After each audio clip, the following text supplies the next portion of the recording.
प्रिय शिवानुरागियों, श्री मंदिर ऐप के पुण्य ज्योतिर्लिंग यात्रा सीरीज में एक बार फिर आप सभी का स्वागत है।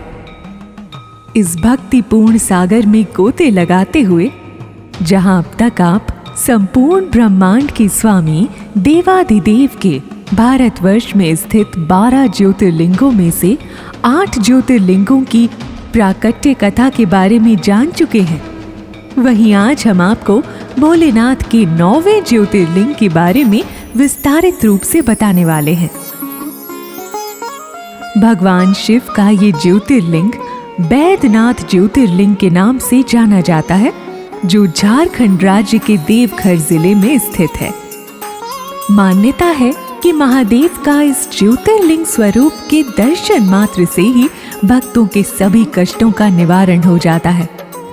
क्या आपके मन में भी इस पापहारी ज्योतिर्लिंग के अविभाव और महात्म्य से जुड़ी कथा जानने का कौतूहल है?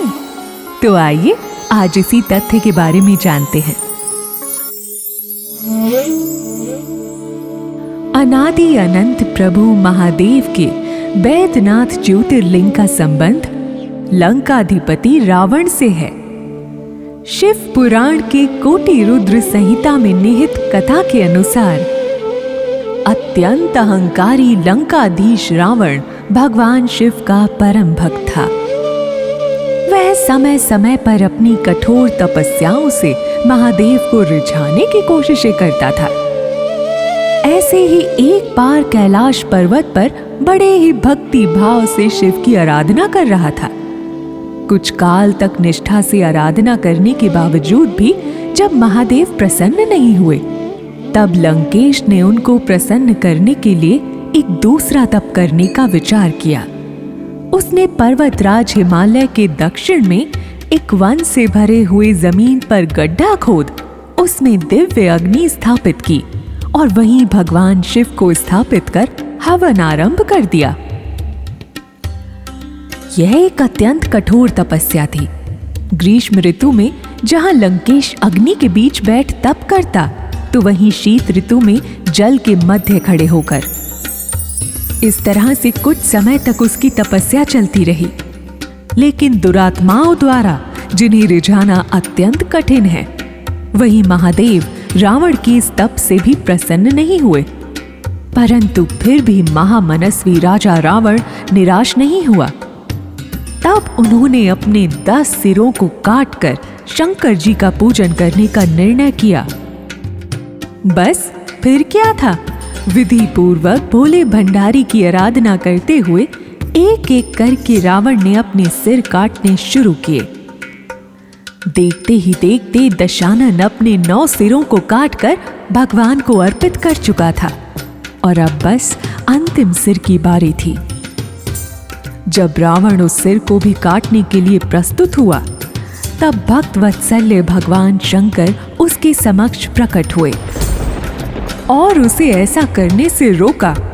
उन्होंने रावण के तप से प्रसन्न होकर उसके 9 कट चुके सिरों को पुनः निरोग कर दिया।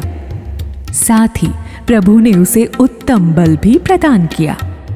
प्रभु का ऐसा आशीष पाकर लंकाधिपति ने प्रभु के समक्ष नतमस्तक होकर उनसे प्रार्थना की, हे देवाधिदेव, मैं आपसे प्रार्थना करता हूँ कि आप मेरे साथ लंका प्रदेश चलने की कृपा करें, ताकि मैं आपको वहां पर विधि पूर्वक स्थापित कर सकूं। मैं अत्यंत आशापूर्ण होकर आपकी शरण में आया हूं। आप कृपया मेरे इस मनोरथ को सफल करें। रावण की ये बात सुनकर महादेव तो संकट में पड़ गए कि आखिर अब करें तो क्या करें। महादेव स्वयं रावण के साथ लंका गए तो उसकी शक्ति में वृद्धि होगी एवं इस बात से वो और अभिमानी हो उठेगा। साथ ही निर्मम प्राणों पर उसके अत्याचार की कोई सीमा नहीं रह जाएगी। लेकिन भगवान सीधे मुंह अपने भक्तों को मना भी नहीं कर पाते हैं।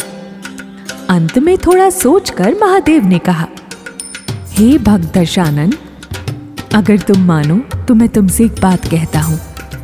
तुम मेरे उत्तम शिवलिंग को अपने साथ लंका ले जाओ और उसे वहां स्थापित करो। मेरा आशीष तुम्हारे साथ बना रहेगा। अपने प्रभु की इस बात को आज्ञा मानकर लंकेश शिवलिंग को ही अपने साथ ले चलने को तैयार हो गया।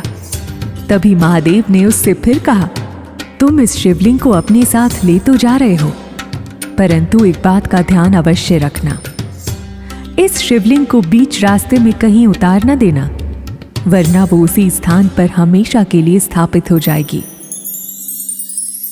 रावण ने भगवान की इस बात का स्मरण रखने की बात कहकर उनसे आज्ञा ली और लंका की ओर चल पड़ा। लेकिन भला देवाधिदेव महादेव की माया से आज तक कोई कहां बच पाया है। रावण जैसे ही शिवलिंग लिए कुछ दूर पहुंचा, प्रभु की माया से उसे प्रबल मूत्र वेग ने ग्रसित कर लिया। माया भी ऐसी कि अत्यंत शक्तिशाली लंकेश इस मामूली से मूत्र वेग को रोक नहीं पा रहा था। ठीक उसी समय रावण को वहां से एक ग्वाल बाल गुजरता हुआ नजर आया और रावण ने उसे रोकते हुए कहा, हे बालक, जरा मेरे इस शिवलिंग को थोड़ी देर के लिए पकड़ लो, मैं मूत्र विसर्जन कर अभी लौट आऊंगा। लेकिन स्मरण रखना बालक, किसी भी अवस्था में इस शिवलिंग को नीचे भूमि पर मत रखना, वरना ये वहीं स्थिर हो जाएगा। उस ग्वाल बालक को सारे निर्देश समझाकर शिवलिंग उसके हाथों में सौंपकर रावण मूत्र विसर्जन हेतु कुछ दूर चला गया। कुछ ही क्षण में उस बालक को शिवलिंग का भार बहुत अधिक लगने लगा और उसके हाथों में पीड़ा होने लगी। यह भी असल में त्रिशूलधारी भोले भंडारी की ही माया का एक स्वरूप था। अंत में उस ग्वाले ने थक कर शिवलिंग को भूमि पर रख दिया और वहां से चला गया। जब रावण वहां पहुंचा तो उसके सामने के दृश्य ने उसके पैरों तले जमीन हटा दी। वहां सामने भूमि पर शिवलिंग स्थापित था और आसपास कहीं भी उस बालक का नामो निशान नहीं था। इसके पश्चात रावण अपने कई प्रयासों के बाद भी शिवलिंग को वहां से हिला न पाया और अंत में अपने अंगूठे से उस शिवलिंग पर एक गड्ढा बनाते हुए छाप छोड़ वहां से चला गया। कहा जाता है कि रावण के चले जाने के बाद वहां भगवान ब्रह्मा और विष्णु समेत सभी देवता पहुंचे और महादेव की आराधना की। वह शिवलिंग जिस स्थान पर स्थापित हुआ, आज वहीं बाबा बैद्यनाथ का मंदिर प्रतिष्ठित है। मंदिर के गर्भगृह में स्थित शिवलिंग पर आज भी एक अंगूठे का निशान देखने को मिलता है। मान्यता तो यह भी है कि इस ज्योतिर्लिंग के पुण्य दर्शन मात्र से मनुष्य रोग मुक्त हो जाता है। तो आप भी अपने जीवन काल में इस असीम दिव्यता भरे ज्योतिर्लिंग के दर्शन अवश्य करें। बोलिए हर हर महादेव।